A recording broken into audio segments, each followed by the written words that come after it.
Today we're going to be covering the most requested topic. Thank you all for recommending it down in the comments last time. So without further ado, let's get started with the historical accuracy of clothing and accessories in Red Dead Online. We begin with hats. Incredibly useful, but wearing them could be a bit dangerous. Oh, you didn't know that? Let's go to the archives. Take, for instance, this 1902 article from the Evening World, where two men fought in the streets of New York City over an opera hat. Or this 1894 article, where a man was actually killed for his hat. Or this 1891 article, where a woman was killed by her hat pin when she fell backwards and sent the pin through her skull and into her brain. Or the most dangerous of all, an 1888 article in the Bradford Daily Telegraph, where a man was actually killed by his hat. This happened when he struck it, quote, against the lintel of the doorway and forced the hat farther down his head.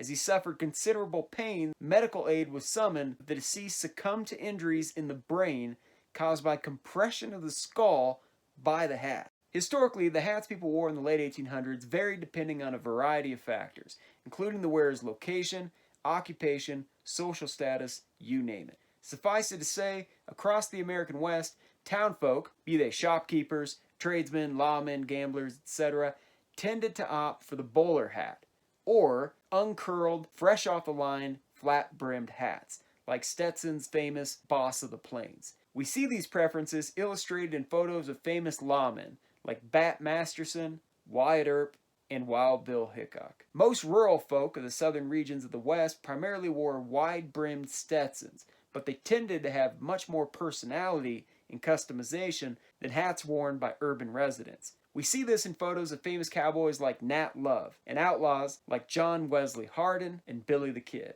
As for customization, the fronts of brims were sometimes upturned or curled up so they didn't blow down and slap wearers in the face in windy conditions. Upturned brims also provided a better field of vision. Sometimes brims were curled up on the sides to stay out of the way when lassoing, or just on one side to facilitate aiming down a rifle. Some cowboys left their crowns round, while others pinched them to make their hats easier to adjust. So suffice it to say, each man customized their own hats as needed, which really explains sort of the variety that we see in the old photos. On the northern plains, southern-style hats tended to get blown off the heads of cowboys much easier, due to the strong winds of the northern ranges. As such, these northern cowboys typically wore hats with narrower I'm struggling here.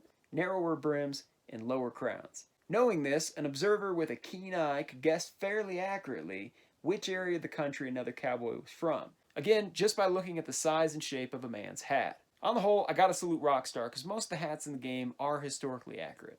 Now that said, there are some hats in Red Dead Online that are a bit problematic. Take for instance Arthur's leather hat. Leather hats were hot and heavy. Well, you know what I mean by that. And they would have been exceptionally rare for the time.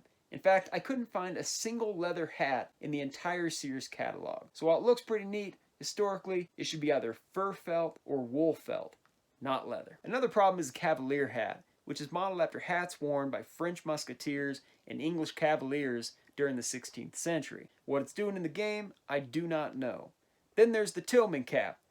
I don't even know what I'm looking at. As for prices, Rockstar is way off on hats, which if you see my other videos, isn't too big of a shock. In total, I mashed up about 15 hats from the Wheeler and Rawson catalog to the 1898 Sears and Roebuck's catalog. But in the interest of time, I'm not going to go through them one by one. Instead, I created a chart that you can use to analyze the prices. You can just hit pause whenever. And looking at this chart, you can see that the price of every hat was inflated many times over, with the largest markup being 25,800%. Using this, the average Red Dead Online hat price is $84. The average matching hat price in 1898 was $1.84. This constitutes an average markup on Red Dead Online hats to 4,465%. Moving on to clothing. When pouring through the 1898 catalog, I was a bit thrown off by the abundance of dog fur coats and camel hair underwear, though I did appreciate the frankness of them just calling very large shirts the Fat Man's Special. Starting with coats, Rockstar did a great job on these, as most, but not all, seem appropriate for the setting and location of the game. While you couldn't purchase leather fringe coats from the Sears catalog, certainly some people in the West had custom ones made. Most coats in the game are made of cotton, linen, wool, or leather, which is consistent for the period. That said, there are some oddities present, like the Civil War-style military jacket, which may have been seen in the West immediately after the war, but not in 1898. Another example is the Levitt Jacket, which looks like it came from a dairy cow. While Rockstar has an abundance of jackets with fur lapels, they are completely lacking fur coats, which were popular during the winter months of that period. Although wild buffalo hunting had been outlawed across the US by 1898, if only there were a video that talked more about that. You could still purchase European bison coats in the Sears and Roebuck's catalog, along with other fur coats made of bear, dog, or goats. I, for one, would personally love seeing them added to the game. Not the dog coats, but the buffalo fur coats. Now, I had some difficulty matching the Wheeler and Rawson coats up exactly with the Sears catalog, as styles in the latter catered less to the rugged cowboy, outlaw, or mountain man that many of us choose to emulate, but rather more to the respectable town dweller. All told, there were 28 coats for sale in the Wheeler and Rawson catalog, with the average price being $109. The average coat price in the 1898 Sears catalog is $5.84.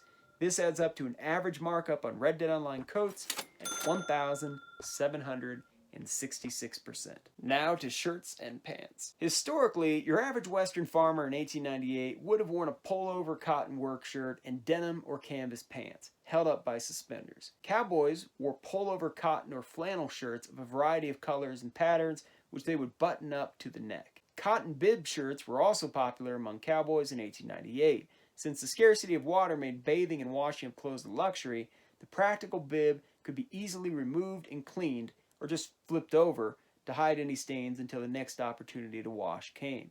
Unlike the pants worn by farmers, cowboy pants were often made of heavy wool due to its durability, with striped, checkered, or plaid designs. Solid tan or gray was also popular. Additionally, cowboy pants often had an additional layer of fabric or buckskin to reinforce the seat. And for those of you wondering, jeans didn't become popular among real cowboys until the 1920s. Ladies, don't think I forgot about you. Most women in the 1890s would wear traditional Victorian attire, consisting of long-sleeve, high-neck, thin-waisted dresses made of silk, satin, or wool that stretched all the way to the floor. Now, these were more about decoration than utility, reflecting the increasingly sedentary lifestyle of women in their domestic sphere, as gender roles became much more defined during this period. On the frontier, women's dresses were quite similar, but made of cotton and were much more plain. For the most part, there aren't any glaring historical inaccuracies in the game's clothing, apart from Arthur and a few other random folk wearing fully buttoned-down shirts, which would have been very uncommon for the period and location. That said, this isn't necessarily historically inaccurate, as they did technically exist,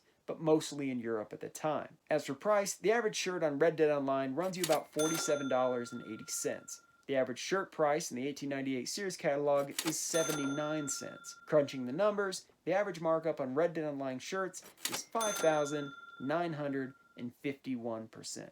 The average pair of pants on Red Dead Online costs $38.80. The average price for pants in the Sears catalog is $2.51. Doing the math, this accounts for an average Red Dead Online pants markup of 1,446%. Now, pants pockets can be hard to reach when you're riding a horse, so vests became a very popular clothing addition. The pockets provided a space to stash personal items, and the vests themselves also provided an extra layer of protection from the elements. Generally, cowboys wore vests with standard work shirts, but not if the cowboy is wearing a bib shirt. In Red Dead Online, the average vest retailed for $110. In the 1898 Sears catalog, the average vest cost just 85 cents. This puts the Red Dead Online markup at 12,841%. Now, of course, we can't forget about boots. Cowboy boots have a distinctive style that was based on practical use. They were made tall to protect the legs from brush, snakes, and other dangers. The soles were thin so the wearer could feel the stirrup underneath. Most boots had large extended heels so they could hook onto stirrups and not slide through while the cowboy was riding. The back of the heel was slanted so the heel wouldn't hang up in the stirrup and cause the cowboy to be dragged if he fell or was thrown off his horse. The pointed toe made it easier for a cowboy to slide in and out of the stirrup. Now, a combination of these features make cowboy boots a bit impractical to be walking around. Then again, no self-respecting cowboy would ever walk if he could ride.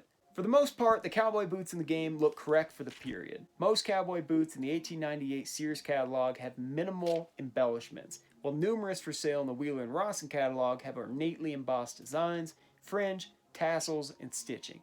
This doesn't mean they're historically inaccurate, as most cowboys have their boots custom made, and likely sported a variety of these personal touches. In fact, the stitching on boots even served the practical purpose of stiffening the leather so the boot better held its shape. The average Red Dead Online boot price is $87.45. The average boot price in 1898 was $3.17. This constitutes an average markup of 2,659%.